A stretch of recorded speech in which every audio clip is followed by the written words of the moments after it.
All right, welcome to the Resilient Recruiter podcast. This is your host, Mark Whitby, and I'm really excited to be joined by Monte Merz. And Monte is the managing partner of High Country Group in Denver, Colorado.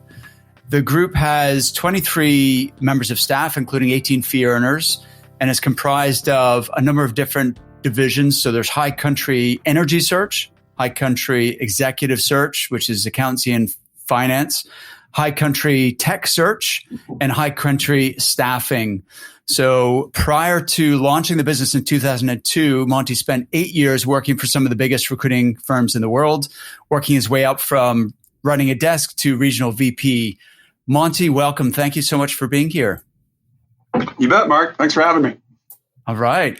So we are introduced by our mutual friend, Jordan Rayboy, and you made a comment to me. Well, how do you know Jordan? Well, let me just start there. That's actually, I've listened to a couple of your other interviews of people that Jordan has introduced, and mine's fairly similar. My funny story on Jordo is basically, I went to a conference that Jordan was speaking at, and I only had about an hour before I had to take off. So I listened in on him. And as we were talking about a little bit earlier off mic, most recruiters have some issues. And by definition, a recruiter that doesn't have something interesting or different about them is probably either exceedingly average or on their way out the door. So, there's a lot of people in this world that are smarter than me, and there's a lot of people in this world that are dumber than me. But I run a pretty broad range of being able to pull off some higher level stuff and some extremely lower level stuff. And I don't see too many people that show more range than me. When I run into someone who's clearly brighter than me and clearly dumber than me, it gets my attention. So that's what I saw when I was listening to Jordan. And so at the first break, I was like, listen, dude, I gotta take off, but you and I probably ought to connect up and rap a little bit. So we ended up, I think we went snowboarding a couple weeks after that. We've had some pretty good adventures of boarding and biking and hanging out. By the way, today is Jordo's birthday, so happy birthday, Jordo. All right, awesome.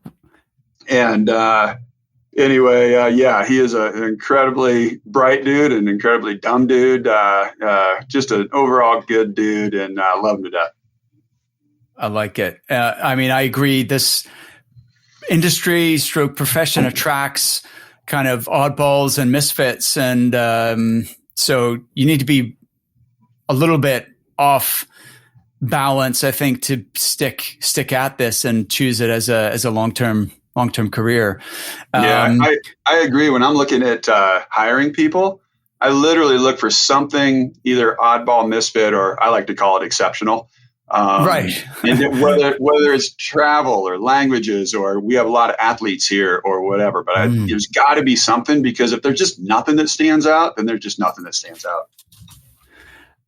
Amazing. I'm going to circle back to that because you told me you have built a team of absolute killers, and I want to know what your strategy is, because a lot of firm owners have trouble hiring good people, ironically. So you've obviously got, and you mentioned your first hire still with you 16 years later. So you're doing something right there, but that's a preview of coming attractions. I'd like to do this in somewhat chronological order. Can you tell me about starting your firm? Because I think there's an interesting story there.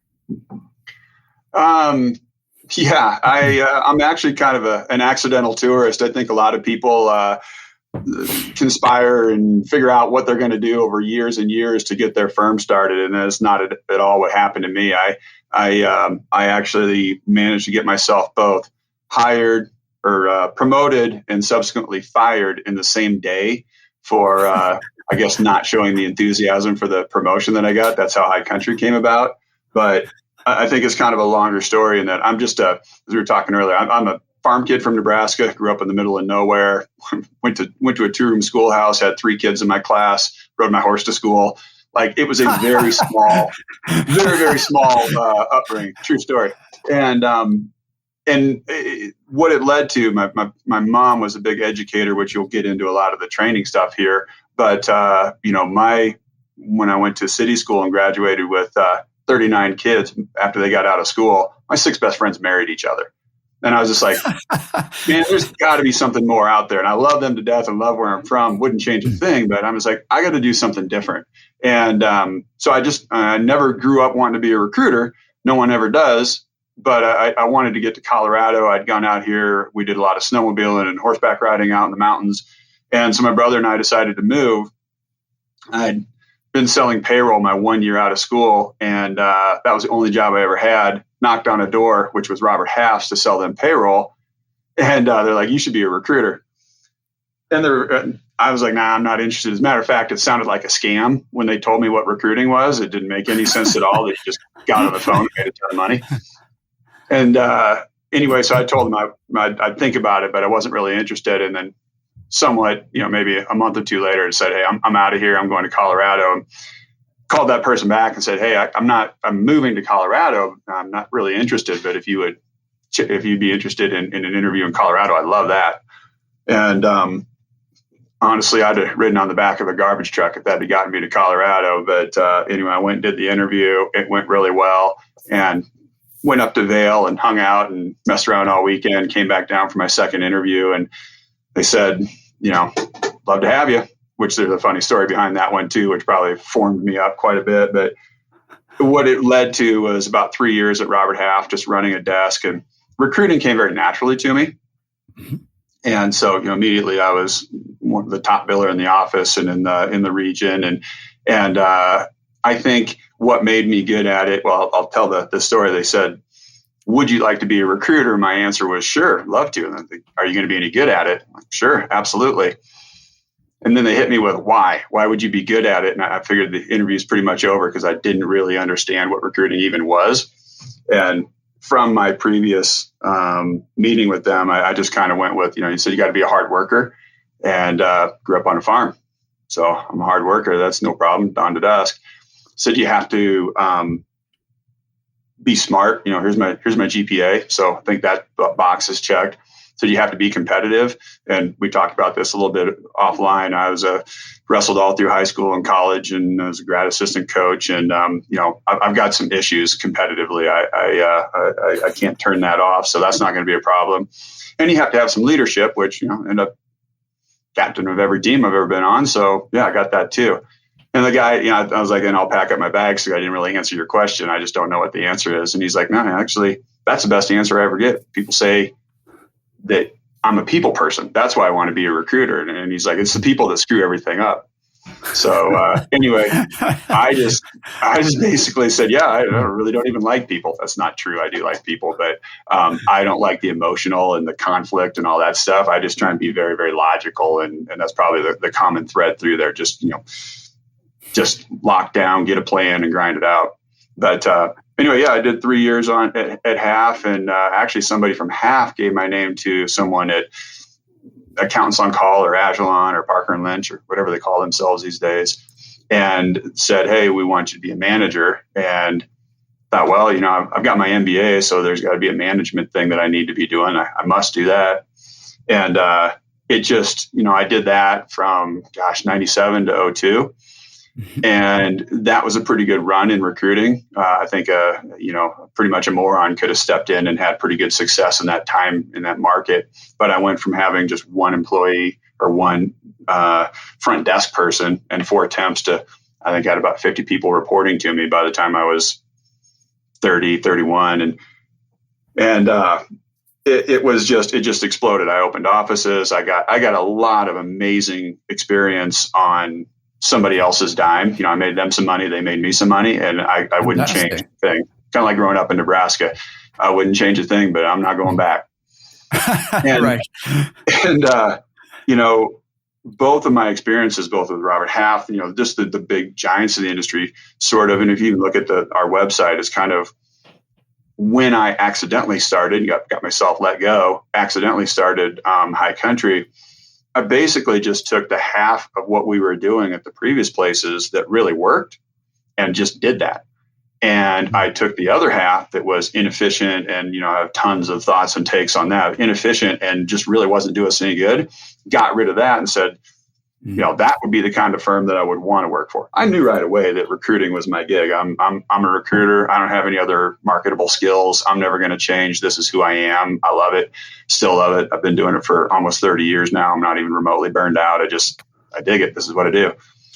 And, but it just seemed to me like you could simplify it, that people were just making it harder and harder. And I think that's probably the common thread of everything you'll hear after this on High Country.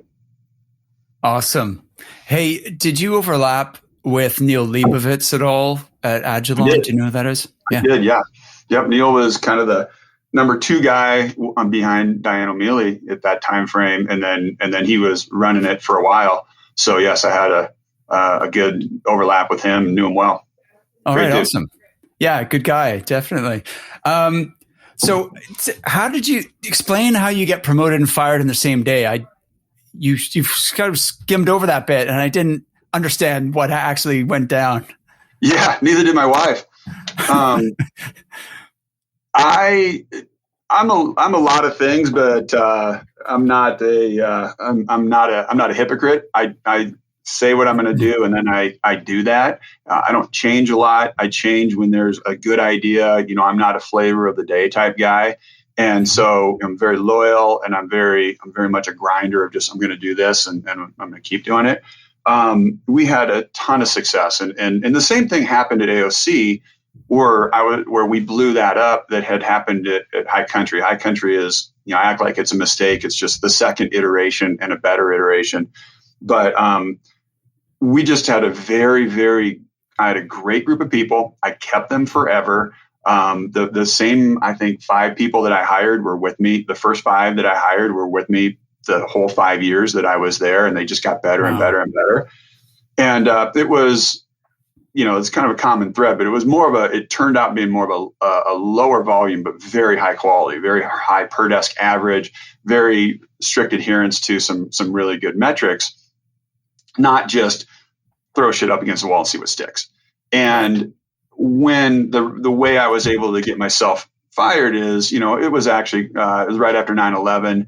The market was getting real bad, and AOC itself was pivoting from being very much a perm group, perm heavy, to being much more contract temp heavy.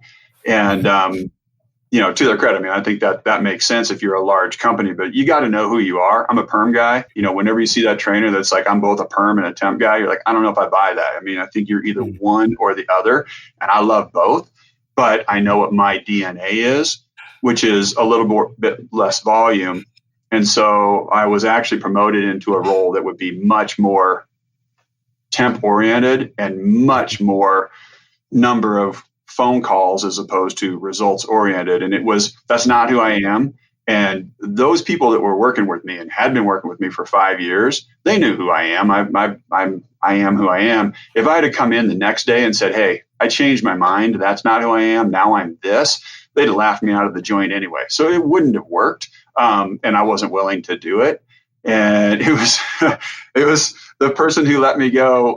It was a friend of mine, still is. She was great about it. I'm just like, what if I don't want to do that? And she said, well, then we'd have to write up a severance package, and we don't want to do that, do we? And she was kind of shaking her head no, and I was kind of maybe shaking my head yes, just a little bit. That door opened, and I had never wanted. I was never that guy. When you go to the national meetings, there's always 2 guys at the end of the bar drinking beer and telling each other how they're going to build a firm and sell it for $10 million for private equity. It's never 5, it's never 20. It's always going to be $10 million.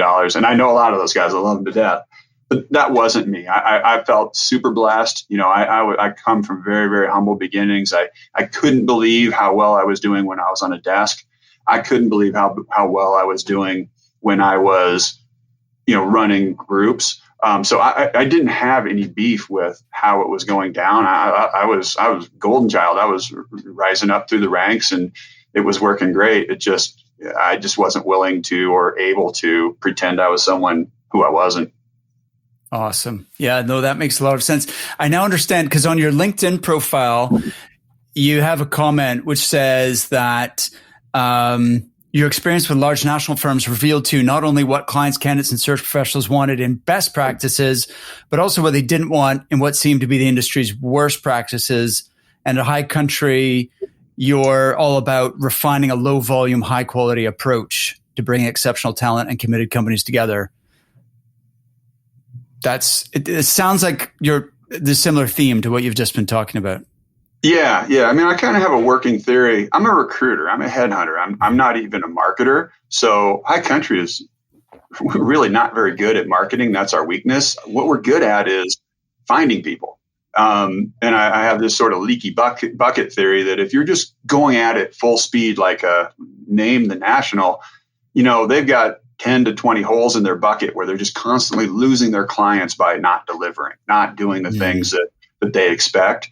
And you're always going to be losing clients. But if you only have like 1 or 2 holes in your bucket, if you just do really good work and you're doing direct source recruiting and referral based recruiting, and just doing it right, there's always going to be a spot for that.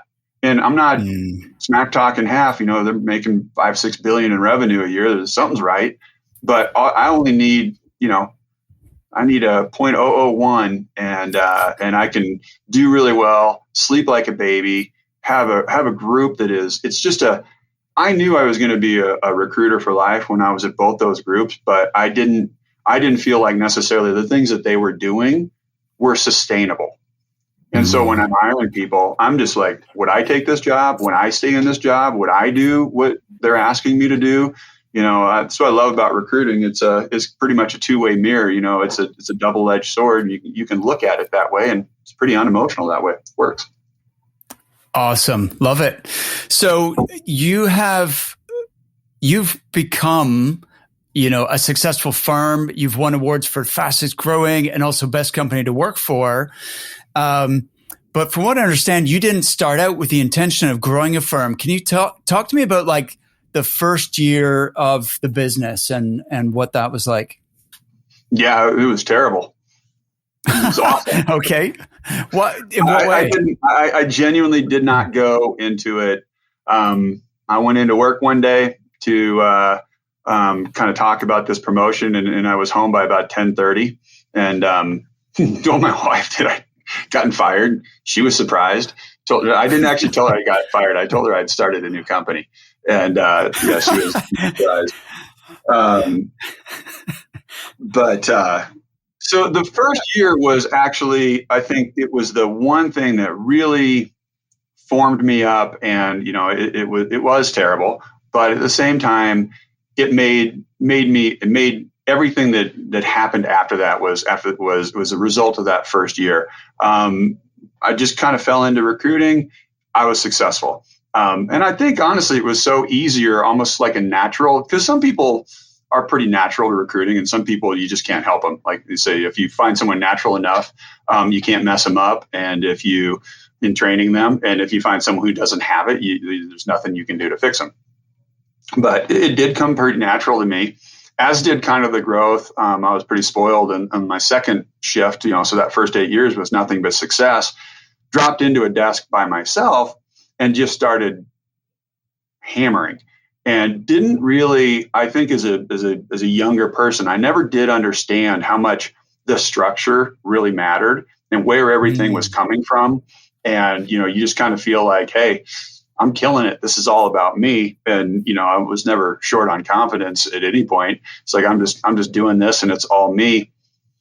And that first year, obviously it was a bad market, and it wasn't even a full first year, but I did less than $100,000 that year. And I worked my ass off. I mean, I made 1 million phone calls, and I filled 4 deals. It was less than $100,000.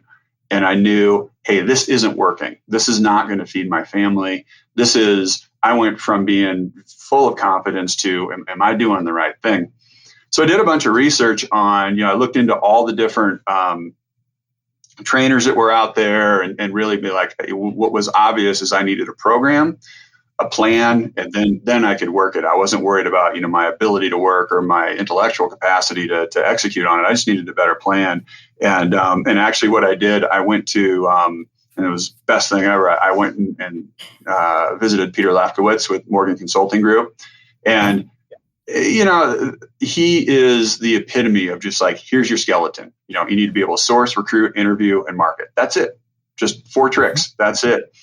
And I did his training on the rookie training, and then I went to his management training, which I have absolutely. I mean, I'm I don't have an original thought in my head. I am a professional parrot. You tell me what to do, and I can boil it down into a sort of a lowest common denominator that not only works for me, but hopefully I communicate to what we're trying to get accomplished, and then everybody knows what we're doing.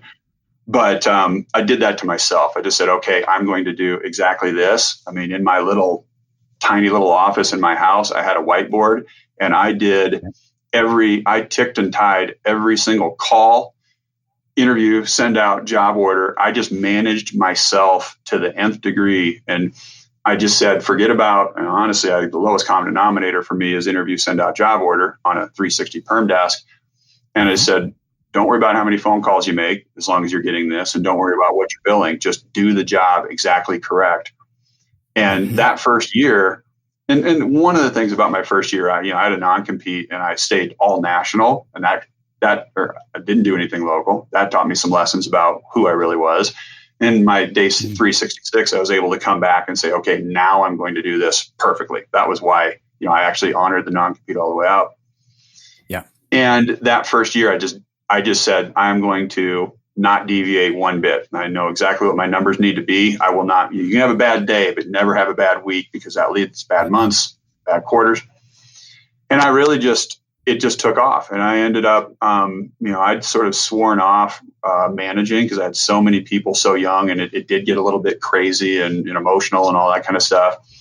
But I was having a lot of success my second year when I did kind of put myself on a very strict diet, a very, very detailed plan. So I'm a due day today, because all my shuck stuff, I'm absolutely a math and process guy at heart.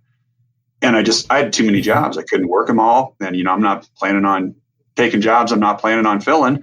So I hired a guy and just said, hey, this is exactly what I do. And this is what I want you to do. I want you to, if you do half of what I'm doing, we'll be fine. But don't deviate. There's no points for originality. There's no points for anything but just doing the job exactly how we're doing it. This is just stay within the lines. And immediately it took off for him. And then we hired, and he stayed. And then we got busy, and we needed another person, and he stayed, and another person, and she stayed. And I think one of the things, the biggest benefit to me when people come up and say, hey, how do we do this? I want to do exactly what you're doing. The kind of cheat that I have is I built a company around it's one desk. And this was my example. They come with like 5 desks, and they're trying to change everybody's mind. I was a complete convert. I'm like, this is how we're going to do it. And then from day one, everybody starts the same way. So it's we have common language. We have common metrics. We have everybody, recruiting is agnostic. And if you do it right, you'll be successful. It doesn't matter what you're doing it in.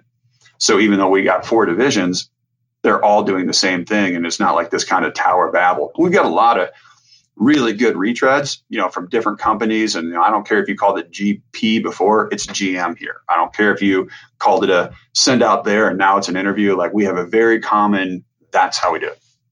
Yeah. Fantastic. Wow. So you massively turned things around in year 2, to the extent that you were forced to hire someone, even though that wasn't in the original plan. Can I just drill down a little bit on this system that you have perfected, and which you now teach to every new person who joins the business? Like you said, it's this process. You do not deviate. It's based on certain metrics. Like, how does it actually work? As a matter of fact, it's most of my training. I like to think that 80% of my training is done before the person gets hired. If you know what you're getting yourself into, and you know what the job is, then you know whether you should take the job and whether you should even be here. But I've got this kind of, I'll try and keep it short, but I've got this little saying that it's kind of distilled of everything I've learned. But I have this funnel pound plus thing that I talk about. I do one presentation per year. I'll do one association, or I'm not a speaker. I'm not a trainer. I'm not a coach. I'm not any of that kind of stuff.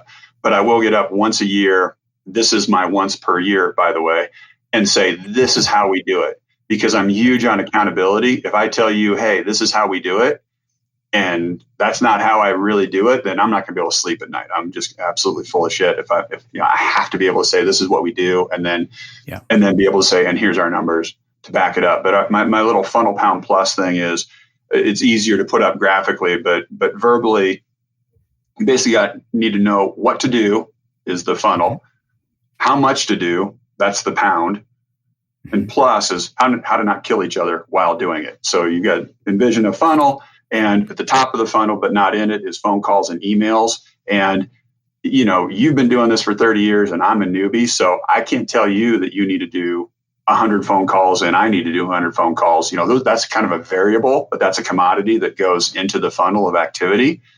All I really care about, and I talk about it all the time, is the lowest common denominator. I need interviews, send outs, and job orders. That's as things are moving through the funnel. I have 25 years of data that says if you do this many interviews, send outs, and job orders, this will be your billing. There's no way to get around that. And if it's not coming out that way, then we have a training issue, and I can identify it, and then I can speak to that individually. If oh wow, you got a ton of interviews and no send outs, that means that we got a quality issue, and we can address that in how you're doing your interviews or selecting who you're interviewing. But anyway, the variable is the number that's going in the top. The non-variables that everybody needs to work on are the interview send outs and job orders. And then the other variable that I just, it's up to you, is sort of the money that comes out the bottom. I've never really been that guy that said, hey, what'd you bill this week? I'm always, I don't care what you bill. I figure you have your own financial goals, and therefore you tell me what you want to bill, and I'll help you get there. I'll help you get there by writing a prescription of how many send outs, and job order interview send outs and job orders you got. So I can tell you exactly what to do with that funnel. Those are kind of my definitions.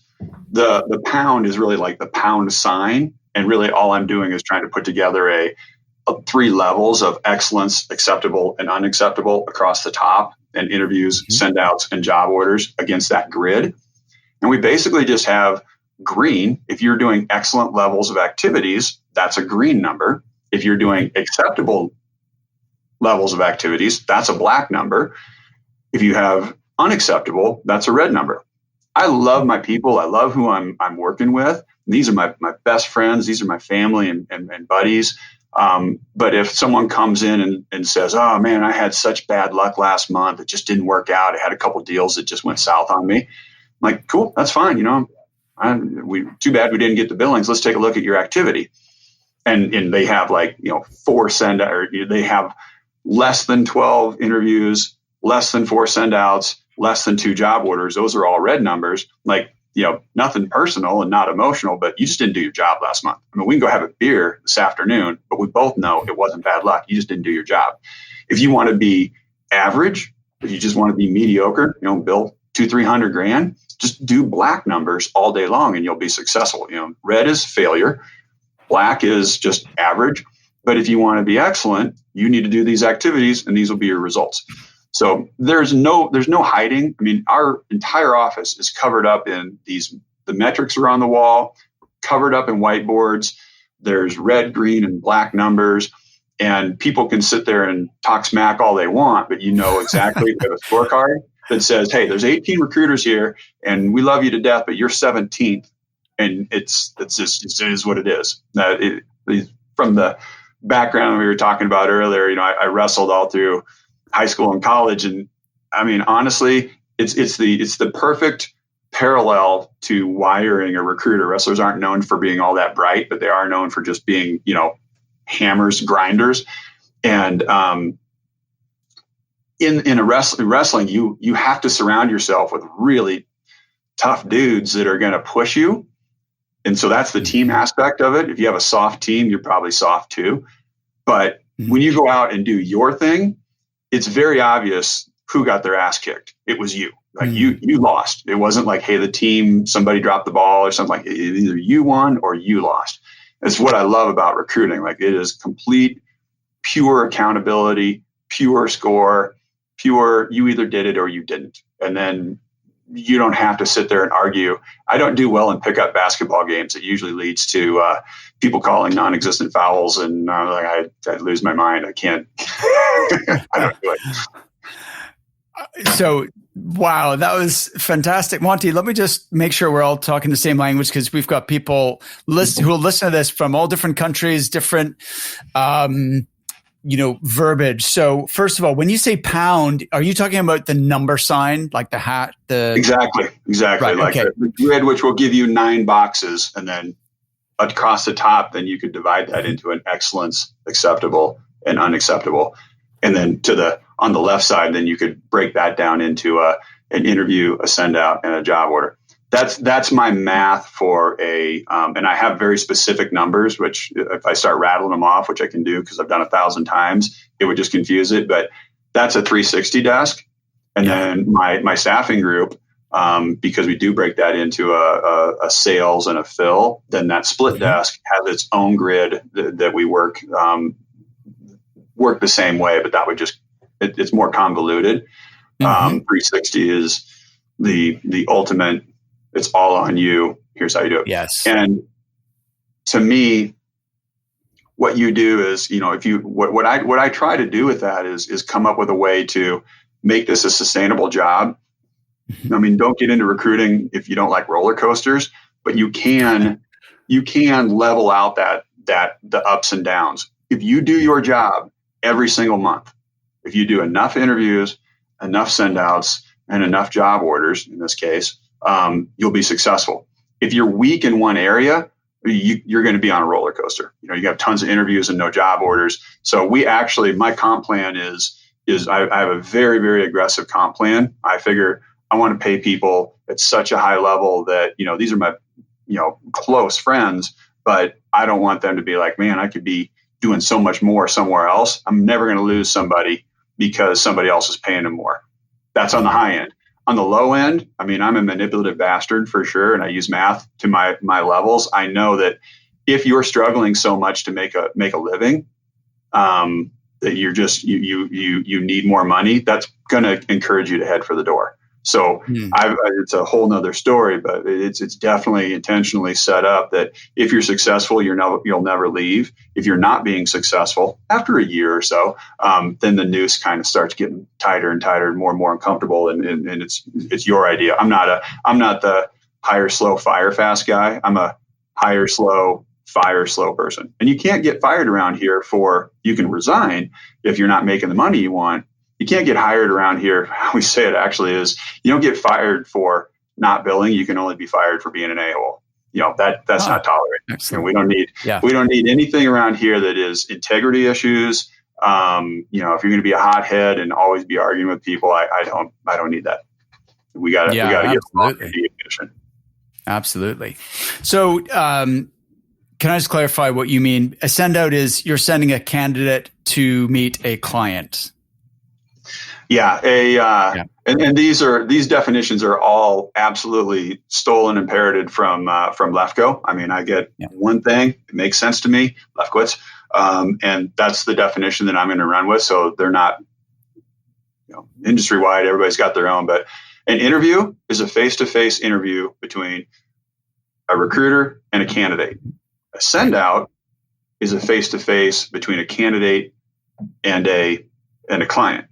A job order is actually only a job order when, anybody, I don't really need 25 terrible orders brought in that nobody can work. I only call it a job order when there's been a send out on it, when it's been christened. So that way I don't have somebody walking in the door thinking they're killing it with a bunch of job orders when we all know that they're garbage. We want lowest common denominator stuff. And then excellent. I do use I have a point system, which is kind of convoluted to get into here, but I use that point system to develop an activity bonus. And so I pay $1,000 a month, up to $1,000 a month of activity bonus to all my recruiters. And it works really well because right out of the gates, you're not going to be making the money you want to make because the billings take a while.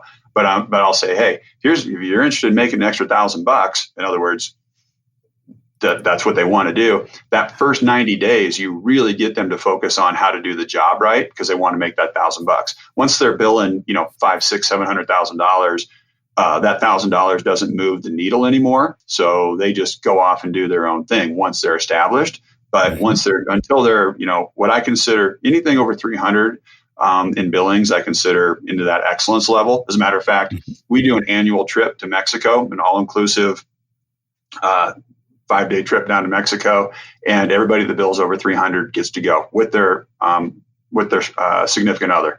And we took 16 people last year. So we took 16 couples. We took 32 people to Mexico last year. Awesome. 16 people did over 300. So that was the 2019 when we were killing it. 2020, not so bueno. Yeah, no kidding. Well, that's a really high percentage of your team, Monte. Let's talk about hiring then, because what you just said highlights the fact, because most firms will have a couple of like one or two producers, and then one or two who are either new or they're struggling, they're on their way out. And then, of course, most people are going to be somewhere in the middle. They're doing okay, but they're not going bananas. But it sounds like you don't have that bell curve. You've got a disproportionate number who are in the excellent range. How do you get such good people? How do you find them? How do you get them on board? Well, first of all, now this past year I haven't as much, but I usually meet probably one person per week as a potential person to hire. I try to do one interview per week. I'm not working a desk anymore, but I'm always recruiting for internal here. But I only hire, that's one a week, maybe two. I only hire one or maybe two per year. So I think one of the things, we're the big hypocrisy of our industry is that we hire all these people for people, yet we suck at hiring people. Yes. And I think that stems from the fact that most recruiters are trying to get a deal put together, right? That's the ultimate, right? And most managers thought they were a recruiter, came from being a recruiter. So if they find someone they can hire, they think that's a W. And if you really, really get it straight, it's that, like, look, I've only got a certain amount of desks. This is primo real estate. So you've got to, I don't turn anybody over. My average tenure is over 8 years now. And that's what, if you just average it across these 18 desks. So not only if I hire a really good person, do they all stay? If I hire an idiot, they tend to stay too. And I don't want that. So I'm very, very careful, and I'm very, very blunt and upfront in being able to tell people in the interview process, this is who I am. This is what I do. This is how I work. And if that's interesting to you, we might have something, but they're not walking into something where they think it's going to be easier than what it is. So to me, it's interviewing a lot of people, and I can get more into, I think our reputation and culture sort of sells itself. And, because we're mostly local, a lot of people will say, hey, I'm interested. Can we chat about this?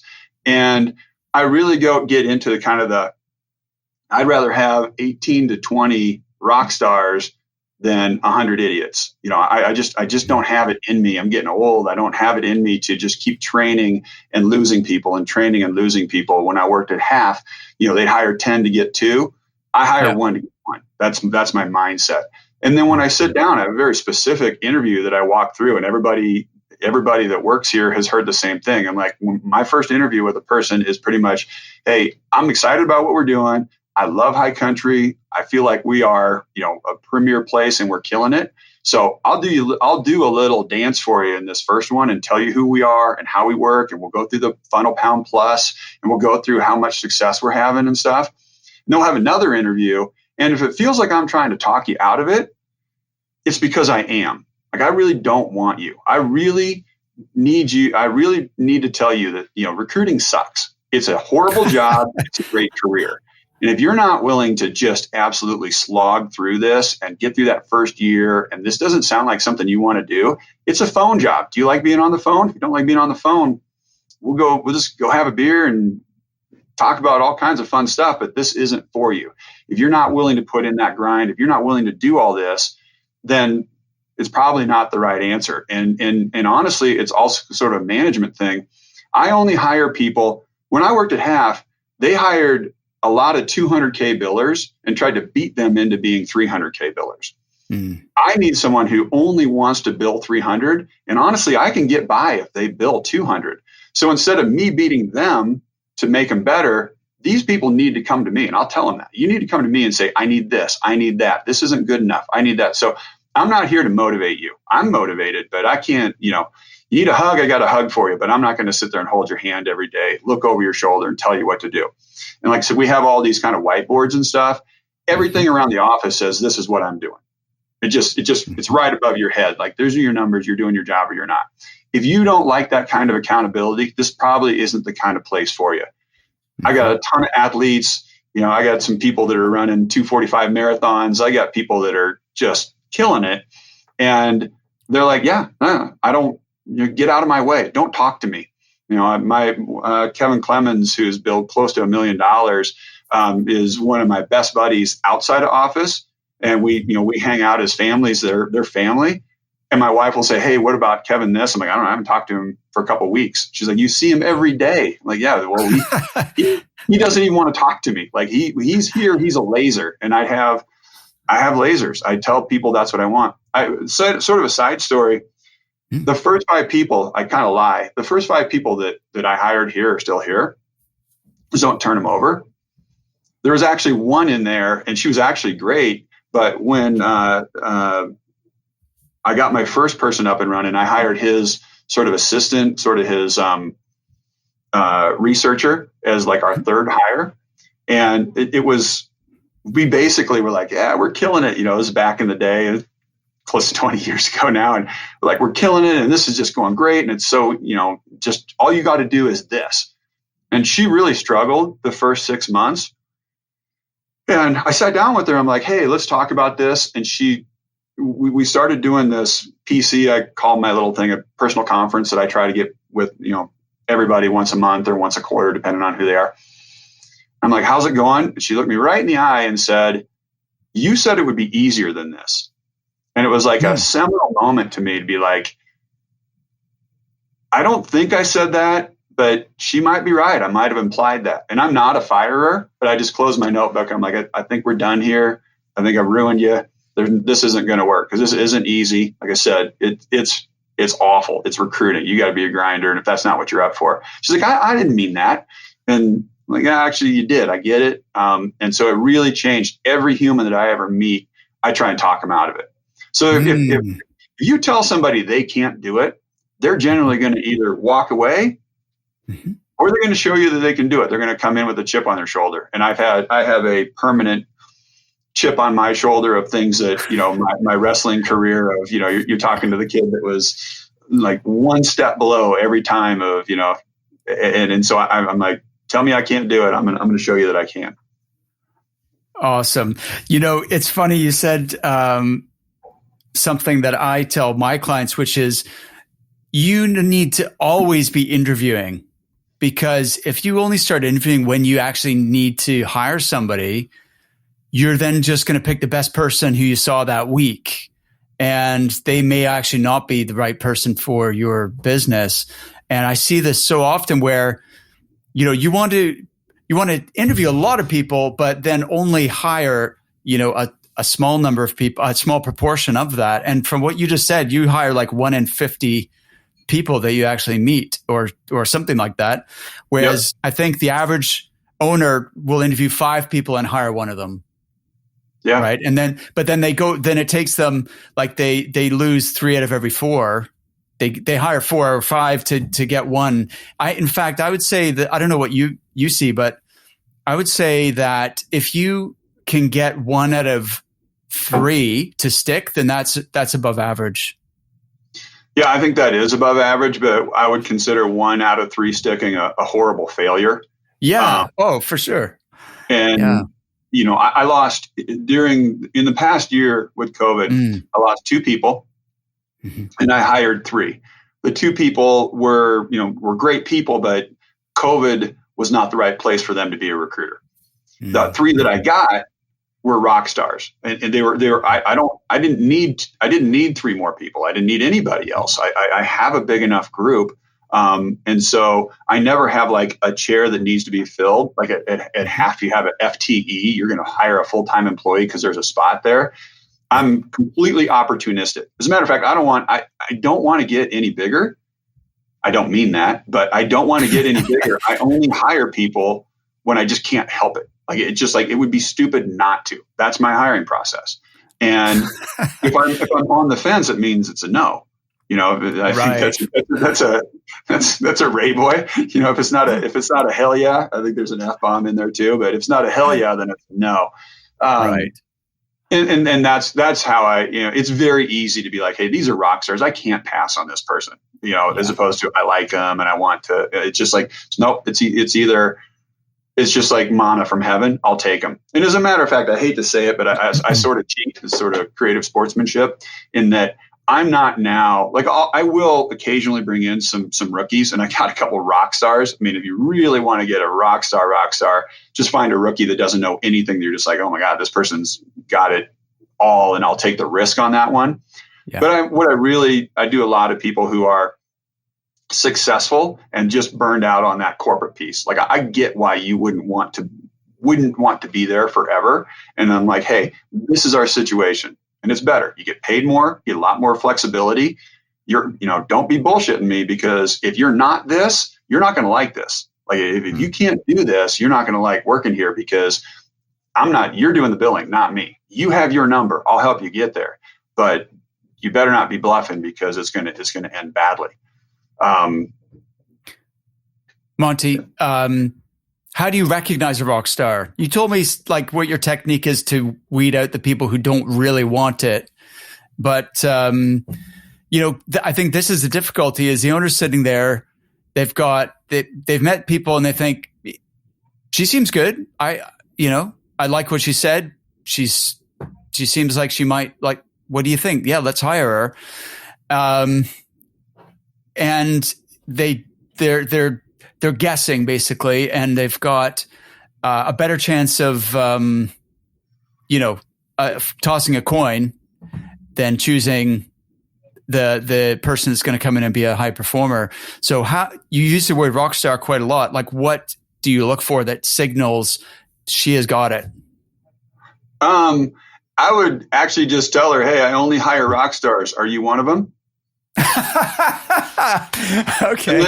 Explain it to me. Like you know exactly what I'm talking about. You just say, tell me how you're a rock star. Because every rock star's got their own, you can be country or metal or whatever. There's a lot of different versions of it. But tell me. And they're like, well, and they start crying, you probably got the wrong person. If they're like, well, I don't know, I've been selling greeting cards since I was 5 years old, and I did this and I did that and I did this and did that. You're like, yeah, there you go. It's not that hard. I mentioned Peter Lefkowitz, another one of the guys that who was a great mentor and friend of mine. Another really good mentor and close friend of mine is Jeff Kay. And Jeff, oh yeah, I know hear Jeff. Him say from time to time, hey, when you're in an interview, he talks about integrity, and I say this in every one of my interviews. I give him credit for it though. Is look, I'm going to tell you what I'm going to do, and if I don't do that, that's an integrity. This is what high country is. What I'm telling you is what high country is. And if it's not, that's an integrity issue on my side. I'm going to ask you who you are and what you want to do, and you tell me. And I'm not, again, all that bright. I take lots of notes. I write it down. You're like, I want to bill 500. I want to do this. I want to do that. If you don't do that, that's an integrity issue on your end. So if we have a problem 6 months down the road, we can just go back to my planner, which I've got this old school Franklin planner that people make fun of me still. We'll go back, review the conversation, and say, this is what we agreed we were going to do. So who screwed up? Who didn't live up to their end of the deal? Sometimes it's me. Sometimes it's you. Most of the times, the people who aren't planning on doing what they say they're doing somehow find a different job, decide that they're going to do something else, go internal, whatever they want to do, and that's fine as well. It's not finding the rock stars; it's weeding out the non-rock stars. Interesting. Wow, that's awesome. So, listen, where do you go from here? You give the impression, Monte, and I'm not sure whether to take it at face value or whether it's just part of your persona. You give the impression like you're reluctantly growing this massively successful firm and there's not really a grand plan, but you must have a vision for where you'd like to take this. Yes, but no. I mean, the real question there is, what's your exit plan? And I don't have one. And none at all. I'm gonna kill it and crush it. I'm not burned out. I got another 10 years. I've been doing it for 20 years. I'm blessed beyond blessed of what, I came from very humble beginnings, and I don't need $100 million of going public or whatever. Private equity firms would not like me, and I wouldn't like them if they're going to come in and be like, we're going to double it. We are doing just fine. My real goal, I've got some awesome people, and I got some awesome young families, and we've got like 2 families are having babies this month. And I get my yucks out of, my goal is everybody here should make 6 figures. Right. That's success for them. And I want these younger families to have success. And if I have enough of them, if I have enough of those people having success, my life is made. Because it's not that I'm not money motivated. It's just that I'm competitive enough that if I achieve my competitive goals, the rest is going to fall into place just fine. When I need to, I do try to run this company like I'm not here, like I'm not going to be here someday, not because I need to get out of here, but because I owe it to these people that it's got sustainability if I'm not available, and that other people can take over for it. But it's funny because there isn't like a financial, I got to do this and this is the plan. I feel like if you do it right, you're doing it right and it's going to work. And I think that the people, and God love them, and I've got a lot of friends who pulled it off and are really good at it, is if you tell somebody, hey, I'm going to build this company, this is just the way I see it because I'm a farm kid. I mean, if someone's outside working, everybody's outside working. And it's like, if I say, I'm going to build this company on the backs of you guys, then I'm going to sell it, take the money and head out the door. And you guys are here to, work for somebody else. It just to me is my personality. That's a little disingenuous because I know what I'm doing here. And that being said, I mean, I used to put in the hours, at HAF and at AOC, and the first 15 years here, I was first in, last out. Now I try to remove myself a little bit, and I'm taking it easy a little bit. I'm 51. I feel like I've deserved the chance to, they need to make some of their own decisions. So, I got all my meetings set up on Monday and I'm just jamming and I get my stuff done. Tuesday, I'm like, I'm not here. That's actually affectionately known. Tuesday is known as Monty Day. I'm either meeting with people. That's when I do all my coffees for that one per week. That's usually happening on Tuesday. I'm just not in the office, or I'm fishing or snowboarding or I'm biking or whatever. So I've got a really good work-life balance. And even I think around here, the people know what they're trying to get accomplished, and there'll be a good balance for them too. If you're happy making, 80 or 90, then you do what you need to do to make that. Just don't bitch to me about wanting to make more when you weren't doing more. Like that's your, the scenario is there for you. So there really isn't an exit plan outside of, ultimately I do have a partnership plan. I have 7, like I'm the 100% owner, but I have a phantom equity plan that actually Danny Cahill, I'll give him a shout out to as well.